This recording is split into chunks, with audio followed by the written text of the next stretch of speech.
And here we go with a new episode of the Sloth Doctors. I am Dr. Chip. I am Dr. Bob. And we have absolutely nothing to talk about today. No, we're definitely winging it today. We can't even talk about your drive up because you drove up yesterday. So no, it's like, we can't talk about that. Now, there is one thing I wanted to mention that I forgot to a couple episodes ago or yesterday, is the comment that Trump put out about Tucker Carlson, about getting a network. Oh, yes. Considering how many views did they get? And yeah, no, Trump's comment was, because obviously Tucker Carlson is being rather, not kind to Trump. So he put out a tweet that says Tucker should get a network or something to that effect, so people will hear him. And meanwhile, Tucker's got 4 million subscribers on YouTube, right? And literally within 8 hours of his podcast with Ted Cruz the other day, it had 500,000 views. Yeah, I think it was like 440,000. Yeah, it's like a network would die to have those kind of numbers. I mean, the networks are kicking themselves in the ass for getting rid of them. And it's just, to me, that just shows how out of touch Trump is. He's in that generation, like my dad, that probably still watches MSNBC and Fox. And it's a hard mindset to get out of if you spend decades and decades in it. And I got to say, I'm kind of glad that I don't have cable anymore, because I would probably still be watching it. But then again, even when I did watch it, I took it with a grain of salt. I knew everything they said was kind of, especially when you switch from one channel to another that are supposedly news channels and they're saying the exact opposite things. Right. Somebody's got to be lying. There's some dishonesty somewhere. So I don't know. Yeah, the only time I ever watch cable television anymore is if I'm in a hotel. That's pretty much it. Otherwise, I just watch mostly YouTube at home, and you get almost the same commercials either way. Although the quality of commercials on YouTube, I must say, and saying this fully aware that we are on YouTube, but my God, they are just the biggest scams, the biggest. Every single ad that starts with skip them. Of course I do, but my point is, you have to hear a couple of seconds of them before you can usually hit skip ad. Every one of them starts the same way. Such and such doesn't want you to know this. Yes. It's either doctors don't want you to know this, the government doesn't want you to know this, the IRS doesn't want you to know this, the electric company doesn't want you to know this. That's an immediate dead giveaway. They're all AI generated. They're all scams. None of them are investigated. If they're plugging a product on YouTube, it's almost a 99%. It has to be a scam. Oh, yeah. Every now and again, you'll see an actual legitimate commercial for a recognizable product or company, but it's few and far between, and only on channels that have massive viewers. And here's the thing, speaking of scams, here's the thing I don't understand. When I get a call on my phone and it says scam likely, I'm really interested in hearing about their scam. So I answer the phone, and nothing. They don't say anything. There's nothing. At least half the time, it's just a hang up.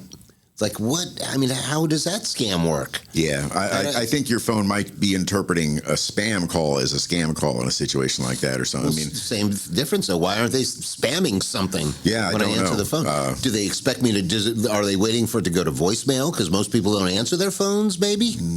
Possibly, but it's been so long since I answered an unknown number that I haven't experienced the phone. I answer my phone all the time. And they usually don't bother to leave a message. Yeah, it's funny. And then the other thing is, I'm looking on Facebook for like a house or place to rent, and some of those are just such ridiculous scams. It's like, who falls for this? Like, you inquire about someplace. All right, well, even to just look at it, you got to give us like $150. I'm like, yeah, no, I don't think so. They're not even in. The scams are so old. Everything is always, you write it for the more than the amount, and then we're going to write a check for the difference. It's always some complicated bullshit, or it involves a gift card, or it is sad to see that. But it still works. They're still they're doing it. Somebody's But I guess it's just it's funny too, because the first job I ever had was actually in telemarketing, and very quickly found out it's a numbers game. The more calls you make, the more sales you're going to make. If you can tell within the first 5 seconds of somebody answering the phone, if they answer, that, whether you're going to be successful or not. And literally, if within the first 5 seconds, they're like, okay, never mind. Yeah. I've said this before, and I'm not the only to say it too, but I think a lot of the when you get text or email scams, or when it's in print, the spelling errors and the grammatical errors, I think they're on purpose, and I think they're there to weed out. In other words, if you're dumb enough to not if those aren't a red flag to you, that's a sign that you're going to be a lot easier to take all the way to the end of the scam, I think. Yeah. You know, just weed out people that have diction and grammar right off the bat, get them out of the way. I think it's on purpose. Speaking of scams, let's talk about the fact that somebody's claiming Iran is trying to kill Trump. Well, the only person I've heard claim it would be the podcast that you forced me to listen to for research, and that would be Ted Cruz. No, that chick Macy was on PBD the other day, specifically reading names of people that were arrested, supposedly, for trying to, for being part of this plot.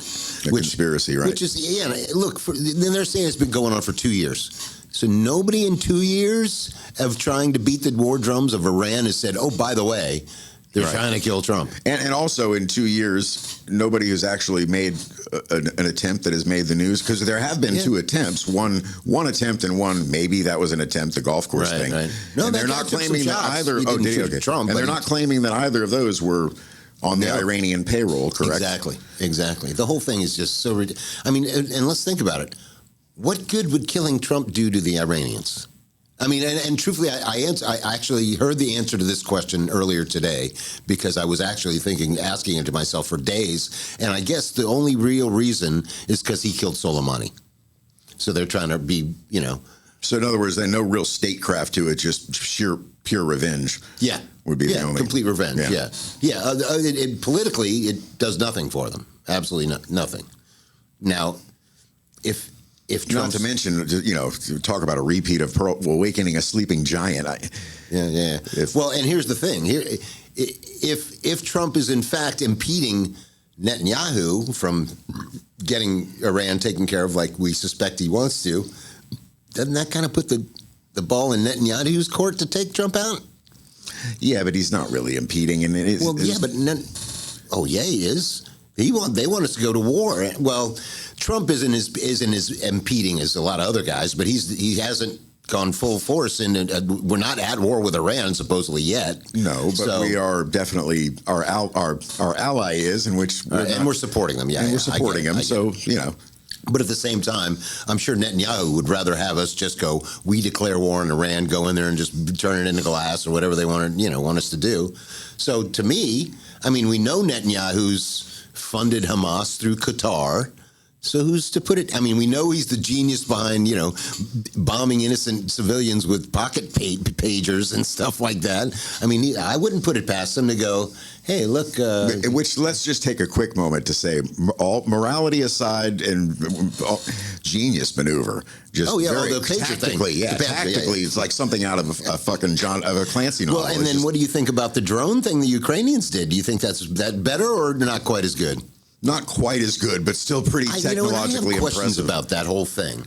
And the main question is... The pager thing was the setup. It was so diabolical. True. That's true. Yep, you have to give the evil crown to him. That was pretty brutal. But here's my question about the whole Ukraine thing. If you're at war with a country, how can you just drive a truck across the front lines into the other country? I mean, there's got to be somebody checking the trucks going across the front. One would think. Yeah. I mean, that's the part that nobody has ever said. It's a genius move, or this is a new way of warfare, and yada yada yada. And how the fuck did they get those trucks in there and just drive them across a war zone and nobody noticed? Right. I don't understand. You mean the trucks that were housing the drones? Yes. Right. Big giant semis. How did it would seem impossible to have them so well hidden that they wouldn't have been discovered if the trucks had been searched, even if they'd just been cursively. Right. Well, not only that, I mean, but maybe bribes. Maybe somebody paid somebody off. Are there actual trucks of actual non-lethal goods going back and forth between Ukraine and Russia? I don't know because. Have you ever been there? If you've not been there, you can't possibly understand the borders. I don't know the answer to the question. The whole thing is just... I don't know how much commerce still goes on between a nation that you're at war with. And that really goes to a bigger question of when these people report on a news story, how much information are you obligated to get? Like, that seems like that would be an important part of that story. How the hell they get these trucks next to the bombers? Well, I mean, for a long time now, the media, the journalism is not. It's not about getting it right. It's about getting first. As long as you're the first person, you can always make a retraction later in the smallest print possible on the very last page on the back that nobody's ever going to read. But as long as you get it out there first. Yeah, and journalism is a term everybody should be using very lightly, because that implies impartiality. And there's nobody that seems to be impartial on any of this stuff. Just think about it. As big of a hit as journalism has taken, photojournalism has really taken. People used to be dedicated with extremely expensive cameras and sent to far-flung places in the world to luckily catch a picture of something happening. Yeah. And now a local just does it with a cell phone and then emails it, right across the ocean. That brings up another subject that I made an observation on that nobody seems to be saying is, the LA riots, right? I know of them. Right. Well, you've seen pictures. Yeah. All right, if you remove the press from the crowd of rioters, I'm guarantee you they're half the crowd gone. So you literally, like, when you see these pictures from above, this huge crowd of protesters, half of them are journalists. At least half of them are press, with cameras and they got a crew with them. And then there's, interspersed within these press are a couple of guys with masks and hoodies that are actually, protesters. I meant to ask, when you said that they were a list of 3 names, we're hopping back and forth from topic to topic, but back to the Iranians hiring assassins to take out Trump, and they arrested 3 people or detained 3 people. Right. Did that person in that interview give any indication of who paid those 3 people? Like, where the money came from? No. The whole reason she even read them is just to try to validify that theory that somebody's trying. They don't think it's true, but here's 3 people, and like I told you, like one of the names is like Sam Connors. That doesn't sound very Iranian or something. They were like, one name sounded vaguely Middle Eastern. Maybe that's his American name, like the guy you were talking about on the other podcast recently, who was a convert to Islam and went over and robbed a bank in Afghanistan. Charlie, wasn't his real name Charlie? Yeah. So maybe Sam Connor has another name that it wasn't made in the news there. And I'm guessing Matan isn't his real name either. Probably not, no. Plus, I don't think Shimon has any kind of beef with that country. I was just trying to tie that into our beef with Mike. Right. I don't think the land of Shimon has any historical war with that country either, so probably safe there. That show's so great. We had actually, just in honor of his show, one time have him like string up sheets all around the studio just to make it look as low-tech as Matan. He's hilarious. I thought this place was soundproof. Exactly. I guess it's not. It's funny. We're sitting out there waiting to do our podcast, and they're in here doing one, and the guy opens the door like, "Hey, can you guys keep it down out there?" Admittedly, we were being a bit boisterous. Well, yeah, there was like 6 of us out there. We were shouting over each other. That's funny. I could have swore. I was like, I thought this room would be soundproof, but I'm pretty sure that one is, though, right? I think so. I've never heard anything. As a matter of fact, it can't be, because it's got those glass windows. If you're outside, I'm sure you could probably yell and be heard, but I don't know. Can't be seen anymore, though. They got the screens down. No more passers-by. Window dressing for the show. Yeah, so that whole Ted Cruz thing, man. I think I don't know. I've seen a lot of backlash on that about. He's in big, but then again, I mean, who cares? He doesn't care. Only people he cares about are his constituents, and clearly he's got them on some kind of Svengali spell that he thinks they're doing them right or something. But he just made an idiot of himself on that. Oh, and then I saw another. All right, so you know who Dave Smith is, right? Mm-hmm. All right. Well, this guy's superpower is debating. This guy buries people with debates, and he was just on a. So another Tucker Carlson then. No, he's better than Tucker Carlson. I'm kidding. Yeah, no.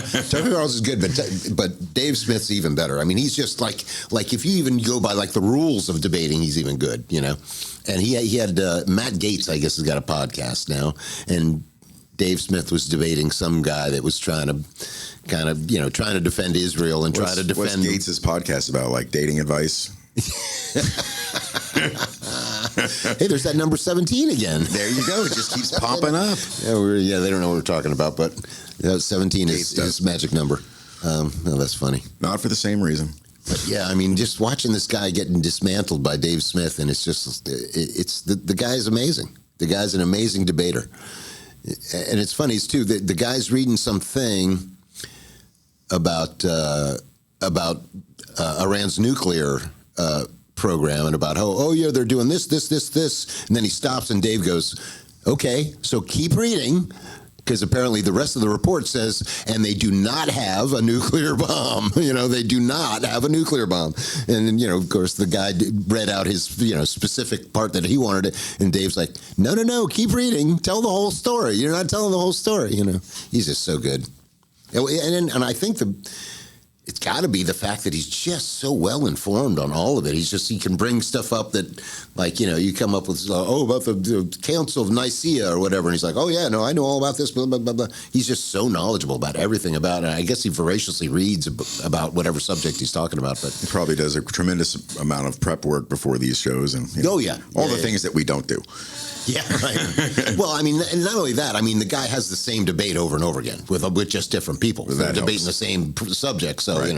After about 3, I think you're an expert. And he's done literally like at least a dozen that I know. It's like trying to corner Hitchens on atheism. Yeah. That's pretty much all he ever talked. Well, not all, but most of his career. Have you ever seen his brother? Who? Christopher Hitchens has a brother. I want to say his name is Peter Hitchens. No. I saw him do an interview with another YouTuber. His name Alex O'Connor. He's a big atheist channel, and it turned into quite a heated debate. But what was really weird about it, and he has a completely different philosophy than his brother, but it's uncanny how much he sounds like him. If you closed your eyes, you'd swear that he'd come back from the dead. And he was actually talking to Christopher Hitchens again. Yeah. And they weren't twins, but just identical speaking voice, cadence, the rhythm, everything. And, that's an interesting subject that we could talk about is atheism, and it seems to me that it comes down to two schools of thought. And I think I know why you're an atheist, because your school of thought is you don't want there to be a forever, right?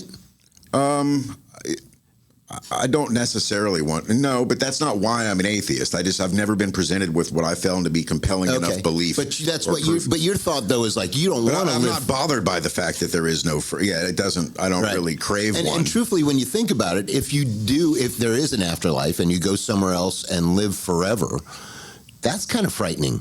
Well, that is frightening. How long is forever? What are you going to do for forever? I mean, forever. Yeah, I've even. Even in the realm of fantasy and fiction and stuff like that, I've often wondered why they don't any stories about immortal creatures or beings or vampires that live for 1,000 years. I've always wondered why authors don't dedicate more time into the sheer mental anguish it must be to live for that long. Right. The Highlander movie did it a little bit, where it was sad that he kept losing people, But yes, like literally every person you've ever meet, you're going to watch them grow old and die. Yeah. And even with supernatural powers, the capacity, how much memories can your brain store? At what point does the things that originally happened in your life just become lost to the fogs of time? And I don't know. I think it would get boring. I think it would be unbearable to live forever. So what if you think it's more like a video game and we just keep getting recycled and reborn? Oh, so like reincarnation. Right. That's a more promising idea. Well, it's funny. I don't really believe it. Have I ever explained my like the closest thing I think have I ever explained that on the podcast about the many masters, many minds? No. Many lives, many masters? All right. Well, so the thing that I think proves the most that there is reincarnation is a book I read back in like the 80s or 90s. It was, I always fuck up the title. I think it's Many Lives, Many Lives, Many Masters, or Many Lives, Not Many Masters, or something. Somebody will correct us in the comments. Yeah, please do. Anyway, it's a book about this guy that was a hypnotherapist.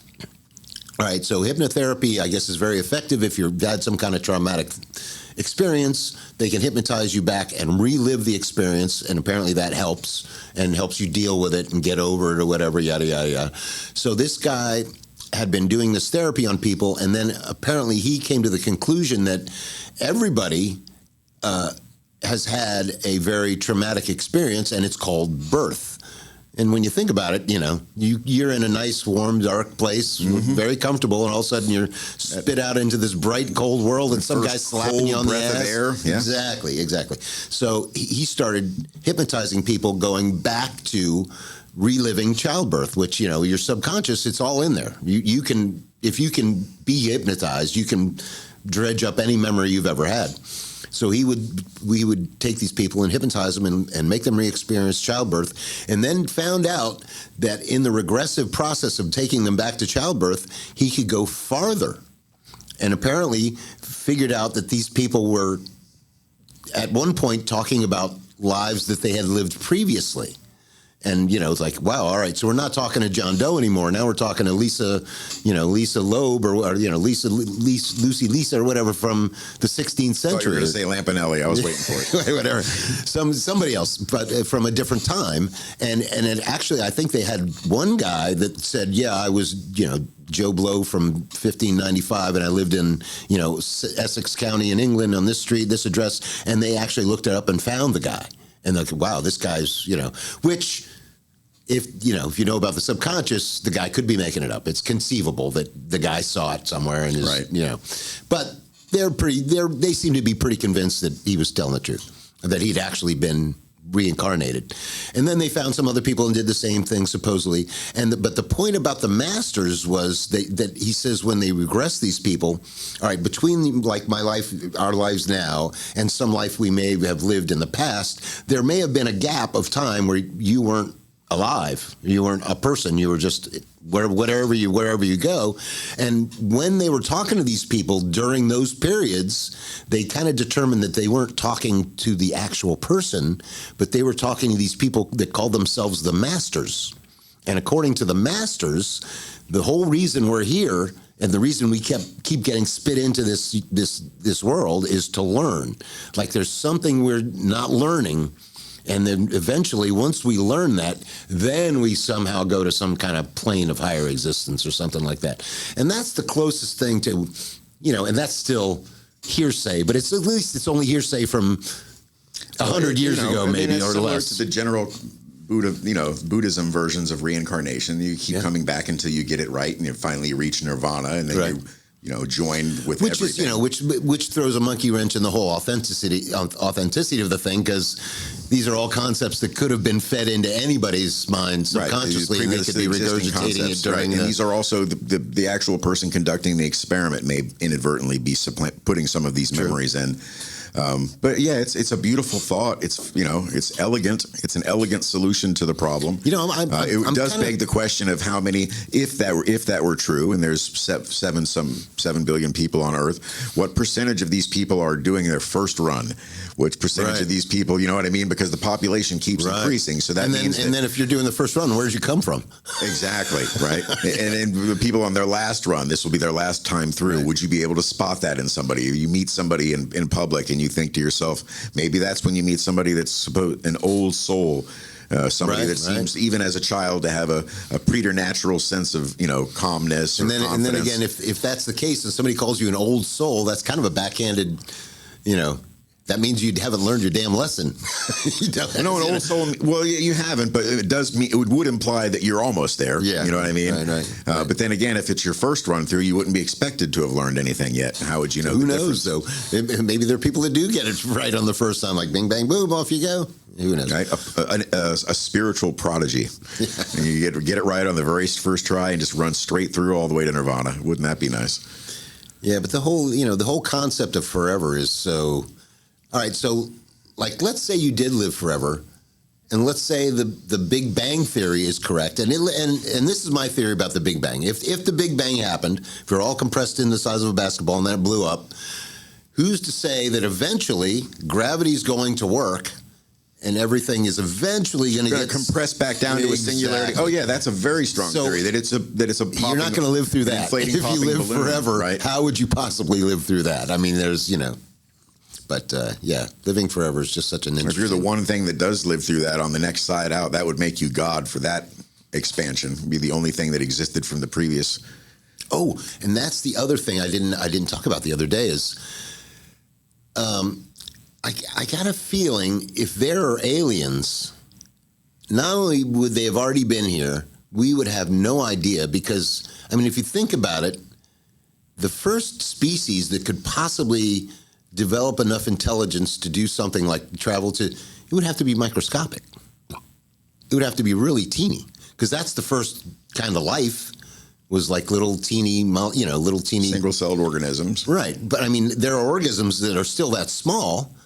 Why couldn't they develop intelligence just like the rest of us or any other species and just stay that small?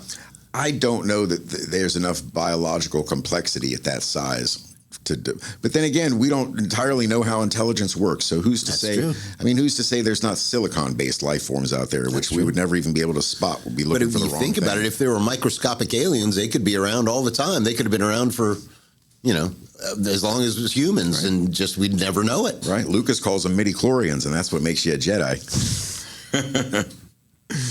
Calls them what? The midichlorians, the little things that live in your blood that enable you to connect with the Force. It was some retconned explanation for Force abilities. Wow, you went down into the Star Wars rabbit hole too deep for me on that one. A lot of the things that are explained in Star Wars are after the fact. It's like, he wrote this, and so many fans said, well, what does this mean? And they had to, what does that mean? Oh, this means that. This is the explanation for that. And that's just amazing to me that, like, people can speak freaking, what is it, Klingon. Oh yeah. Well, now you're talking Star Trek, though. But yes, but who has so much extra time that they're sitting around and go, "I'm going to learn how to speak Klingon." Not like, I'll learn how to speak Spanish or something that I could possibly use. And that's another thing too. Like, I think that obviously Gene Roddenberry created Star Trek. Right. I don't think Gene Roddenberry created the Klingon language. I think some fan did that. Yeah, I'm sure. And probably expanded upon it. They had to use something for the show. Well, yes, but not, in other words, it's not like the way Tolkien created the Elvish language. He actually created an alphabet, created a language. Yeah, I didn't know that. Just ridiculous. I mean, even George, that guy's crazy. Even George R.R. Martin, and to a bigger extent, the people that worked on the show, the language that Khal Drogo, what was the name of those group of people? I can't think of them. The Khalasar, the Khaleesi was leader of anyway, the show created a language for them with actual sentence structure and vocabulary and just really going down the nerd rabbit hole. That's a lot of work for nowadays with AI. It's probably not. Probably have AI make up a language for you. Easier. It would certainly be easier. Yeah. And I'm wondering, like, when they made the Klingon language, I'm sure that, like, in the original show, they had Klingon words. Does that mean that's the basis of the language, and you have to build the language all the way around those? Yeah. Like, I wonder if the guy, and I'm assuming again that it was a fan, but I wonder if he went back and watched the shows and picked out the most commonly said ones and made sure that he included those, and then branched, broke those down with prefixes and suffixes to figure out how to make other words that would be related to it. Yeah, you kind of have to. That's just people have just that's fandom. That's what that is. Serious fandom. And that God, is there any fandom more hardcore than Trekkies even now? Yeah, that's Star Trek is very dedicated, and you can understand why. I mean, of all the there was Rocky Horror Picture Show that may have been a little bit more more intense by the people that participated, but not near the numbers. Nowhere near the numbers. True. Star Trek does such a good job of giving hope to, you know what I mean? Like, look, the future, it worked out. We didn't kill ourselves. We don't even use money anymore. We have replicators. You can just have it's plenty for everyone. It's the whole UBI taken to the ultimate extreme, The only people in the Republic in Star Trek, the reason people create things is for recognition, personal satisfaction. It's like the reason that people do art or music or things, just because they want to express. Well, that's themselves. The whole concept. Is there's really nothing left to do. But there is no meaningless labor, really. Essentially, it's all. Well, we're getting there, man. AI is getting us there close. I mean, they're literally. I wonder what people are going to do. I mean, all these young people that are like, how am I going to find a job? You're not. You're not ever going to find a job. The AI is making leaps and bounds, but for it to really, truly replace us the way everybody's afraid of, the next two things that have to happen is robotics, and then the price of all of it has to come down. I mean, they could almost make a robot now that could do what a person does, but it's still too damn expensive. I would push back on that just because, like I said, my recent experience with my doctor and her staff, I think all of those people could be replaced right now by AI. They're not doing much that AI can't do, I don't think.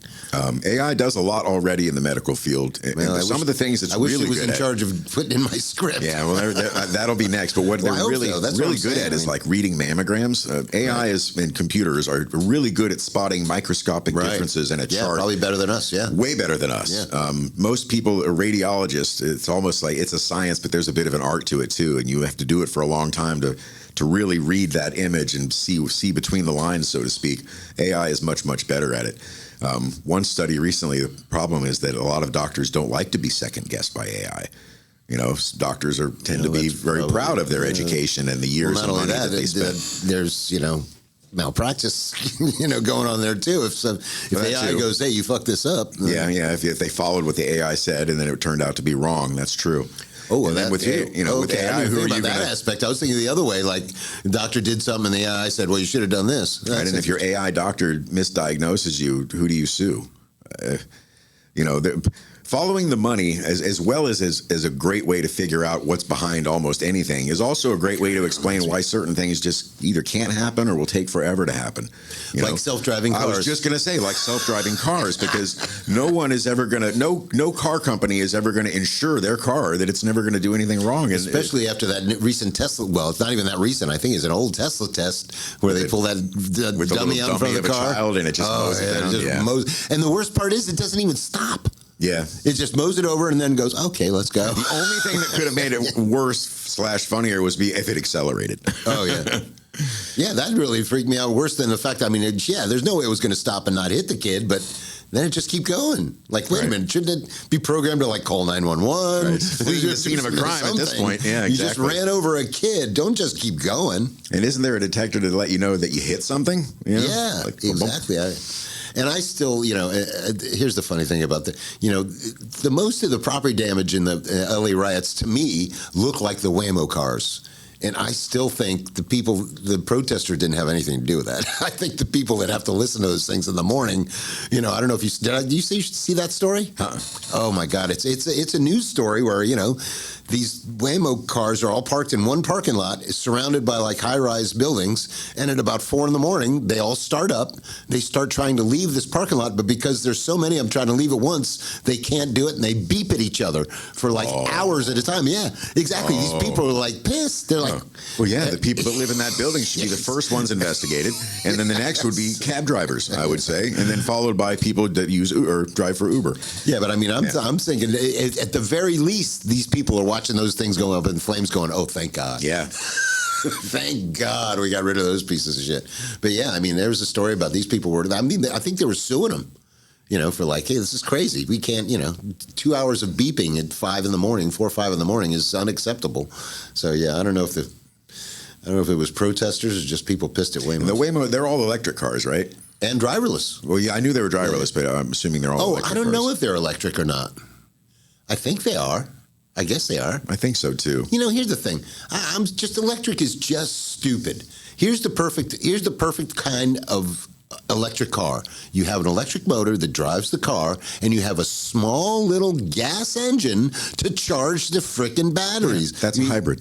Yeah, and they're great. Yes, that's the perfect. But when you make it all electric, it's not practical. It's not going to work. Yeah, I can see it for little scooters and maybe bikes, something that you can easily plug in when you get it to the house, and you don't need to go a long distance on it. You're not trying to make a highway trip with it. You're not trying to haul thousands of pounds of stuff with it. Well, I'll give you a little. I mentioned Adam Carolla's story before, but I'll give you a little synopsis of his story. Is he and another comedian had to go from L.A. to Vegas. They went to Vegas. They were planning on spending the night and charging up his electric car, but after the show, they were let's just go home. It's I guess it's only an hour drive or hour and a half or whatever. So they're let's just go home. And they were all right, well, I think he said they left with 200 miles worth of charge. They got there and they supposedly still had 110 miles worth of charge, and they only had 80 or 90 miles to go back.